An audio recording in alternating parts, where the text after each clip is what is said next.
আজকের আপনাদের আর একটা জিনিস দেখাবো, সেটা হচ্ছে কত সুন্দর পরিকল্পনা কইরা সৌদি আরবে ঘরগুলো বানায় দেখেন। এ কোনোটা ওই নেই, এত সুন্দর করে একদম সারিবদ্ধভাবে ঘরগুলো করা আছে, খুব সুন্দর কালার, প্রায় সেম সেম কালার দিয়ে রাখছেন, রঙগুলা ডিজাইনও প্রায় সেম।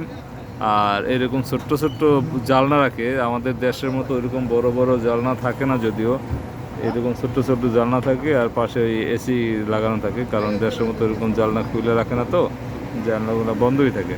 তো কত সুন্দর করে ডিজাইন করে তারপরে পরিকল্পনা করে, হ্যাঁ, শৃঙ্খলাভাবে ঘরগুলো করা দেখতে কত সুন্দর লাগে।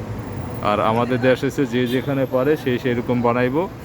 রাস্তার দরকার নাই, রাস্তা পারলে এক হাত তার বেশি রাস্তার ভিতরে ঢুকে নিব, রাস্তার উপরে 2 হাত বেশি বাড়াই দিব, আর এই জায়গায় নিচে যেরকম উপরেও সেরকম সেম, কোথাও কোনো বাড়তিও নাই কমতিও নাই, একবারে সুন্দর করে, কত সুন্দর করে ঘরগুলো তোলা দেখেন, সবগুলো একই অবস্থা, কোনোটার কোনো নাই রাস্তার উপরে। হ্যাঁ, আরও রাস্তা থেকে ভিতরের দিকে নিয়ে তারপরে ঘরগুলো করা যেন ওই গাড়িগুড়ি পার্কিং করা যায় এরকম একটা এই জায়গা রাইখে তারপরে আর কি ঘরগুলো করে রাখছে, যার যার ঘরের সামনে শেষে গাড়ি পার্কিং করবে, এমন করে না যে ঘরের সামনে এতটা জায়গা রেখে দিলাম তাতে আমার লস হবে, তা না, জায়গা রেখে দিছে গাড়ি পার্কিংয়ের জন্য। কত সুন্দর একটা পরিকল্পনাভাবে তারা কাজগুলো করে।